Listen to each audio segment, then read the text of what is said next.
लेकिन एक बात है, आईपैक से क्यों आईपैक बदनाम हो गई क्या?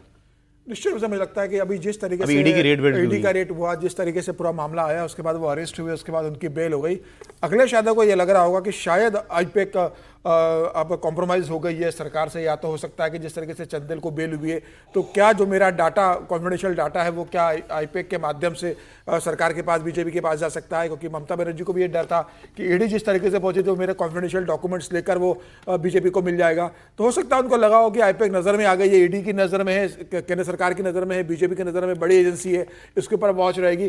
तो इलेक्शन के समय में अगर ऐसा आईपैक के साथ लखनऊ में होता है कि चुनाव के 15 दिन पहले या 20 दिन पहले उसको अरेस्ट कर लिया जाता है, उनके ऊपर रेड पड़ती है, तो अखिलेश यादव इस स्थिति में क्या करेंगे? तो मुझे लगता है कि अखिलेश यादव को लगा होगा कि यह समय इसकी बेहतर है कि आईपैक से अलग कर लिया जाए और किसी ऐसे एजेंसी से अनुबंध किया जाए जो बहुत ज़्यादा लाइमलाइट में न रहने वाली हो, लो प्रोफाइल हो, उसके आधार पर किया जाए। ये भी हो सकता है कि अखिलेश यादव को लग रहा होगा कि आईपैक को जो पैसा जा रहा है वो बहुत ज़्यादा पैसा जा रहा है, उस हिसाब से उनको रिटर्न नहीं मिल पा रहा है, उनको तो फीडबैक मिल रहा होगा, उनको लग रहा होगा कि इसका रिटर्न ज्यादा नहीं मिल पा रहा है, तो उन्होंने सोचा होगा कि एक एजेंसी को ज्यादा पैसे देने से बेहतर ये कि 10 छोटी एजेंसी, सोशल मीडिया की एजेंसी से, दूसरी एजेंसी से उनको हायर किया जाए। तो उनका डिसीजन है, मुझे लगता है कि उन्होंने अपने हिसाब से निर्णय लिया होगा इस मामले में। नहीं, कोई कानूनी झमेले में ना फंस जाए तो नहीं है मामला कहीं। मूल बात वही है। असली बात यह है कि अखिलेश यादव को डर लग रहा है कि अंतिम समय पर, अच्छा एक बार जब ईडी का छापा पड़ गया और इनका जो शुरुआती था वो मनी लॉन्ड्रिंग का मसला है, हवाला इधर से उधर पैसा गया ना, कोल स्कैम का जो जांच हो रही थी गोवा के इलेक्शन में पैसा इस्तेमाल कराने तो का। जब आप कोल स्कैम और मनी लॉन्ड्रिंग दोनों हो गया तो फिर तो कहीं से भी पकड़ा जा सकता है।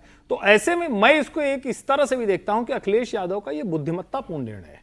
आप जब किसी कंपनी को जान रहे हैं कि कानूनी पछड़े में फंसी हुई है और उसको ही आप अपने यहां बुलाएंगे तो भले दूसरे लोग आएंगे, लेकिन छापा तो पड़ सकता है, एजेंसियां तो जांच कर सकती हैं, और फिर आप उसको डर के मारे पॉलिटिकल वेंडेटा समझें या कुछ भी समझें, लेकिन उसका नुकसान तो हो सकता है। तो मैं ये मानता हूं वाइज डिसीजन, भले डर की वजह से हो, लेकिन वाइज डिसीजन। मैं तो कहता हूं हेडलाइन मिलती है, इससे आईपैक से क्या नुकसान हो गया ममता बनर्जी का, उनका क्या नुकसान हुआ?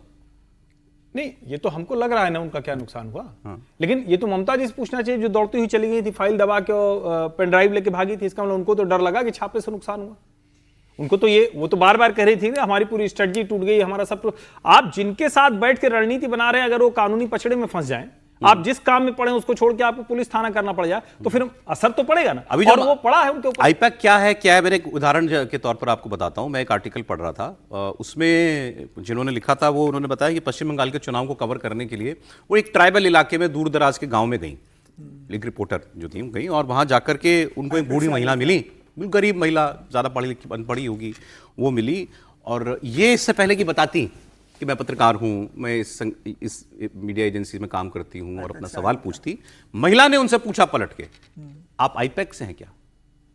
गांव में, दूर दराज गांव में एक बूढ़ी महिला पूछ रही है पत्रकार से, आप आईपैक से आई हैं क्या? तो आप सोचिए आईपैक की जड़ें कहाँ थी। इसलिए मैंने कहा कि वो केवल एक डेटा मैनेजमेंट नहीं, वो एक संगठन की तरह काम करती है वो संस्था, ग्राउंड पे नहीं। तो उसने नाम भी इसीलिए अपना इंडियन पॉलिटिकल एक्शन कमेटी रखा हुआ है, कोई मार्केटिंग का ब्रांड उस तरह से नाम नहीं रखा हुआ है। हाँ। और वो तो कहते हैं कि हम पूरा का पूरा जो कैंपेन है आपकी वो डिजाइन करेंगे, एक तरह से जैसे कहते हैं ना आजकल बिल्ट ऑपरेट ट्रांसफर। अच्छा, तो उसमें मॉडल पे चलते नहीं, उसमें डीबीटी है, डिजाइन बिल्ट ऑपरेट ट्रांसफर, सब करके कर देते हैं और फिर उसका पैसा ले लेते हैं, जैसे टूल वसूलते हैं वैसे वो ले लेते हैं। मतलब जो सुझाव देते हैं उसको एग्जीक्यूट खुद ही करते हैं, खुद ही डिजाइन करते हैं, खुद ही एग्जीक्यूट करते हैं, और उसको करके। पार्टियां क्या करती हैं सर? फिर पार्टियां उसकी सलाह पर काम करती हैं, वो एडवाइजरी रोल में वो रहती हैं, और उसके लिए डीप मतलब जितनी एक्सरसाइज वो हो सकती है वो करती होंगी। ऐसा कोई हम लोग उसको आईपैक को उस तरह से नहीं जानते, लेकिन आईपैक में मोटा काम यह है कि वो पार्टी को पहला लेवल पर सलाह देते हैं कि उसको पार्टी के लिए क्या राय है स्टेट में या देश में, उनको क्या इश्यूज पर काम करना चाहिए। फिर वो कैंडिडेट सिलेक्शन में उनकी मदद करती हैं कि जो कैंडिडेट्स आपके प्रोबेबल हैं उनकी रिपोर्ट्स क्या है, उनका रिपोर्ट कार्ड क्या है, ये सारी बात करती है। मुद्दा आईपैक नहीं है। यदि हम आईपैक पर बहस कर रहे हैं तो ये आईपैक का मुद्दा नहीं है ना, मुद्दा है डर।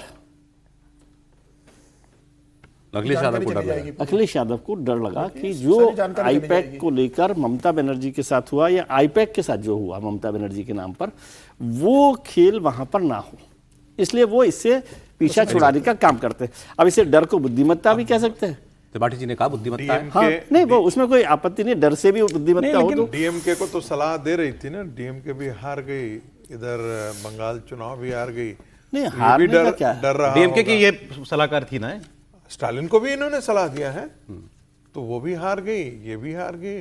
पंजाब में भी उन्होंने सलाह दिया था, कांग्रेस पार्टी वहां भी हारी थी, ऐसा नहीं है कि हारी नहीं थी। वो तो कहते थे बिहार के चुनाव में मैंने दर्जनों मुख्यमंत्री बनाए हैं, देखिए ये प्रशांत किशोर कहते थे। ये प्रशांत भी किशोर ने तो सही किया है, है काम। ये इसमें कोई दो राय नहीं प्रशांत किशोर ने है। तो भाई नीतीश कुमार को उन्होंने सलाह दिया, नीतीश कुमार को खड़ा रखा।